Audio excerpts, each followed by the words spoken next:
פקו גומי. אז זה פקו גומי, גם מהחבילה. גומי כאן.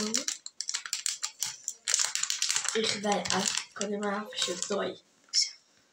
זה נראה טיפה יותר נורמלי. וואו. זה מושי כזה. צורה של ילדה. אוי, מה זה הריח הזה? כן, זה של הפרי הזה, איך. לא, יש לזה ריח של מצק כזה. לא, אבל לא מצק למחל. זה מצק לילדים קטנים. חמוד.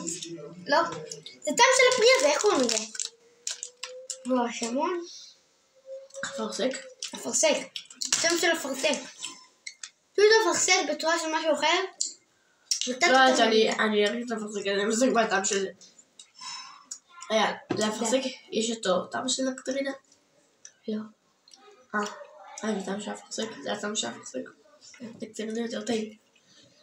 טוב, זה יותר טוב מהקודם. כן, הרבה יותר טעים. עד ערוץ למטה. ביי יוש.